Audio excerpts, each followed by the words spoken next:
Hi friends, സാപ്പിട മലയാളത്തിൻ്റെ ഏറ്റവും പുതിയൊരു വീഡിയോയിലേക്ക് എല്ലാവർക്കും സ്വാഗതം. ഇന്നത്തെ വീഡിയോ OTT അപ്ഡേറ്റുകളാണ്.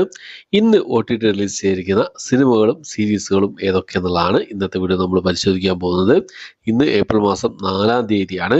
17 റിലീസുകളാണ് ഇന്ന് OTT റിലീസ് ചെയ്തിട്ടുള്ളത്. സിനിമകളും സീരീസുകളായിട്ട് 17 റിലീസുകളാണ് ഇന്ന് ഏപ്രിൽ മാസം 4-ാം തീയതി OTT റിലീസ് ചെയ്തിട്ടുള്ളത്. ഏതൊക്കെ റിലീസുകളാണ് നോക്കുക, ഏതൊക്കെ സിനിമകളും സീരീസുകളാണ് നോക്കാം നമുക്ക്. അതിൽ ഒന്നാമത്തെ സിനിമ എന്നുള്ളത് കുടുംബസ്ത്രീയും കുഞ്ഞാടും എന്ന് പറഞ്ഞൊരു സിനിമയാണ്. ഒരു ഡ്രാമ കോമഡി വിഭാഗത്തിൽപ്പെട്ട സിനിമയാണ്. ധ്യാൻ ശ്രീനിവാസിന്റെ സൺനെക്സ്റ്റ് OTT പ്ലാറ്റ്ഫോം വഴിയാണ് ഈ ഒരു സിനിമ റിലീസ് ചെയ്തിട്ടുള്ളത്. ഈ ഒരാഴ്ച ഉള്ളത് ധ്യാനോത്സവം തന്നെയാണ്.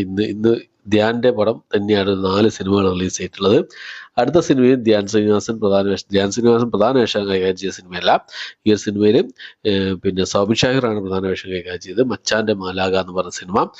അപ്പോൾ ഈ ഒരു ധ്യാൻ ശ്രീനിവാസൻ മറ്റൊരു വേഷം കൈകാര്യം ചെയ്യുന്നുണ്ട്. സിംപ്ലി സൗത്തിലും മനോരമ മാക്സിൽ സൈനാപ്ല ഈ 3 OTT പ്ലാറ്റ്ഫോമിലായിട്ടാണ് ഈ ഒരു സിനിമ ഇന്ന് റിലീസ് ചെയ്തിട്ടുള്ളത്. അടുത്തത് ഒരു ഹിന്ദി മൂവിയാണ്. ഡയറക്റ്റ് OTT റിലീസ് ചെയ്ത ഒരു ഹിന്ദി മൂവിയാണ്. കാഫിർ ദ മൂവി എന്നാണ് സിനിമയുടെ പേര് വരുന്നത്. ഹിന്ദി, തമിഴ്, തെലുങ്ക് ഭാഷകളായിട്ട് ഈ ഒരു സിനിമ, മലയാളം ഭാഷകളായിട്ട് ഈ ഒരു സിനിമ C5ലാണ് റിലീസ് ചെയ്തിട്ടുള്ളത്.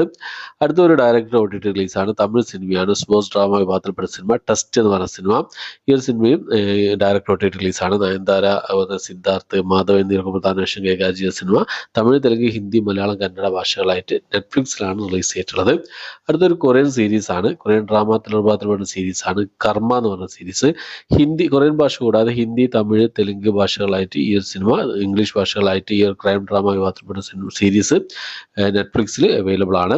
അടുത്തത് ധ്യാന്റെ ഒരു മലയാള സിനിമയാണ് ജയിലർ എന്ന് പറഞ്ഞ ഡ്രാമ മൂവി. ഈ ഒരു സിനിമ ഇന്ന് റിലീസ് ചെയ്തു. മനോരമ മാക്സിലാണ് റിലീസ് ചെയ്തിട്ടുള്ളത്. ഇതിന്റെ ഹിന്ദി വേഷമൊക്കെ ഇതിന് മുമ്പ് തന്നെ റിലീസ് ചെയ്തു. ഇപ്പോൾ മലയാളം വേഷം വന്നിരിക്കുകയാണ്. ഓക്കെ, അടുത്ത സിനിമ ഒരു തമിഴ് ത്രില്ലർ മൂവിയാണ്. കടസി തോട്ട എന്നാണ് സിനിമയുടെ പേര് വരുന്നത്. കടൈസി തോട്ട. ഈ സിനിമ സിംപ്ലി സൗത്ത് OTT പ്ലാറ്റ്ഫോമിലാണ് റിലീസ് ചെയ്തിട്ടുള്ളത്.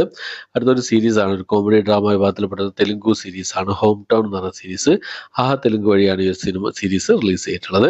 അടുത്തൊരു ഹിന്ദി മൂവിയാണ്. കോമഡി റൊമാൻറ്റിക് ഡ്രാമ വിഭാഗത്തിൽപ്പെടുന്ന ഒരു ഹിന്ദി മൂവിയാണ്. ലവ് യാപ്പ എന്ന് പറഞ്ഞ സിനിമ. ജിയോ ഹോട്ട്സ്റ്റാർ വഴിയാണ് ഈ സിനിമ അവൈലബിൾ ആയിട്ടുള്ളത്. അടുത്തൊരു തെലുങ്ക് ഡ്രാമ ക്രൈം ത്രില്ലർ വിഭാഗത്തിൽപ്പെടുന്ന സീരീസാണ് ടച്ച് മീ നോട്ട് എന്ന സീരീസ്. ഈ ഒരു സീരീസ് തെലുങ്ക് ഭാഷ കൂടാതെ തമിഴ്, മലയാളം, കന്നഡ, ഹിന്ദി ഭാഷകളായിട്ട് ജിയോ ഹോട്ട്സ്റ്റാർ വഴിയാണ് ഇപ്പോൾ മുതൽ അവൈലബിൾ ആയിട്ടുള്ളത്. അടുത്തത് ഒരു തെലുങ്ക് ഡ്രാമ വിഭാഗത്തിൽപ്പെടുന്ന സിനിമയാണ്. ലക്ഷ്മി കടാക്ഷം എന്നാണ് സിനിമയുടെ പേര് വരുന്നത്. തെലുങ്ക് ഭാഷയിൽ തെലുങ്കിലാണ് ഈ സിനിമ റിലീസ് ചെയ്തിട്ടുള്ളത്. അടുത്തൊരു ഡ്രാമ ത്രില്ലർ വിഭാഗത്തിൽപ്പെടുന്ന ഒരു ഹിന്ദി മൂവിയാണ്. മിസ്സിംഗ് ഫേസ് എന്നാണ് സിനിമയുടെ പേര് വരുന്നത്. ബുക്ക് മൈ ഷോസ് വഴിയാണ് ഈ സിനിമ അവൈലബിൾ ആയിട്ടുള്ളത്. അടുത്ത സിനിമ എന്നുള്ളത് ഒരു ഹൊറർ വിഭാഗത്തിൽപ്പെടുന്ന തമിഴ് മൂവിയാണ്. മുർമുർ എന്നാണ് സിനിമയുടെ പേര് വരുന്നത്. ആമസോൺ പ്രൈമിലാണ് ഈ സിനിമ അവൈലബിൾ ആയിട്ടുള്ളത്. അതുപോലെ തന്നെ ടെൻറ്റുകോട്ട OTT പ്ലാറ്റ്ഫോമിൽ അവൈലബിൾ ആണ്.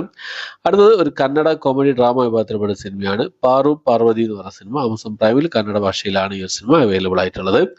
അടുത്തത് ഒരു തെലുങ്ക് ഡ്രാമ വിഭാഗത്തിൽപ്പെട്ട സിനിമയാണ്. ഉദ്വേഗം എന്നാണ് സിനിമയുടെ പേര് വരുന്നത്. ET-Win വഴിയാണ് ഈ സിനിമ ഇന്ന് റിലീസ് ചെയ്തിട്ടുള്ളത്. അടുത്തത് ഒരു ത്രില്ലർ മൂവിയാണ്. ഒരു ഹിന്ദി ത്രില്ലർ മൂവിയാണ്. ദ ടേൺ ഹീഡ് എന്നാണ് സിനിമയുടെ പേര് വരുന്നത്. ഈ ഒരു സിനിമ ബുക്ക് മൈ ഷോസ് വഴിയാണ് അവൈലബിൾ ആയിട്ടുള്ളത്. അടുത്തൊരു ഹൊറർ വിഭാഗത്തിൽപ്പെടുന്ന ഒരു ഇംഗ്ലീഷ് മൂവിയാണ്. റിവർ ഓഫ് ബ്ലഡ് എന്ന് പറഞ്ഞ സിനിമ. ഈ സിനിമ ഇതിന് മുമ്പേ റിലീസ് ചെയ്തിരുന്നു. ഇപ്പോൾ ഈ സിനിമയുടെ ഡബ്ഡ് വേർഷൻ കൂടി അവൈലബിൾ ആയിരിക്കുകയാണ്. Amazon prime, VR OTT platform, ഈ 2 OTT പ്ലാറ്റ്ഫോമിലായിട്ട് തമിഴ്, തെലുങ്ക്, ഹിന്ദി, ഇംഗ്ലീഷ് ഭാഷകളായിട്ട് ഇപ്പോൾ മുതൽ ഈ സിനിമ അവൈലബിൾ ആണ്. അപ്പോൾ ഇത്രയും സിനിമകൾ, 17ഓളം സിനിമകളാണ് ഇന്ന് OTT റിലീസ് ചെയ്തിട്ടുള്ളത്. ഏപ്രിൽ മാസം 4-ാം തീയതി റിലീസ് ചെയ്തിട്ടുള്ളത്. അപ്പോൾ ഈ സിനിമകളിൽ ഏതൊക്കെ സിനിമകളാണ് നിങ്ങൾ കണ്ടതെന്നുള്ള കാര്യങ്ങളൊക്കെ, നിങ്ങളുടെ അഭിപ്രായങ്ങൾ എന്തൊക്കെയെന്നുള്ള കാര്യങ്ങളൊക്കെ കമന്റ് ബോക്സിൽ രേഖപ്പെടുത്താൻ ശ്രമിക്കാം. കടസി തോട്ട, മുർമുർ എന്നീ 2 സിനിമകൾ കണ്ട് റിവ്യൂ ചെയ്തിട്ടുണ്ട്. ടെസ്റ്റ് കണ്ടുകൊണ്ടിരിക്കുകയാണ്. കണ്ടിട്ട് എത്രയും പെട്ടെന്ന് നിങ്ങൾക്ക് വലിയ റിവ്യൂ എത്തിക്കാൻ ശ്രമിക്കുന്നതാണ്. മറ്റ് സിനിമകളും എത്രയും പെട്ടെന്ന് കണ്ട് നിങ്ങൾക്ക് വലിയ റിവ്യൂ എത്തിക്കാൻ ശ്രമിക്കുന്നതാണ്. ഓക്കെ, അപ്പോൾ ഇത്രയാണ് ഇന്നത്തെ വീഡിയോ. ഇഷ്ടപ്പെട്ടെങ്കിൽ ലൈക്ക് ചെയ്യാൻ, ഷെയർ ചെയ്യാൻ, സബ്സ്ക്രൈബ് ചെയ്യാൻ മറക്കാതിരിക്കുക. പുതിയൊരു വീഡിയോ ആയിട്ട് വരുന്നവരേക്കും ബൈ.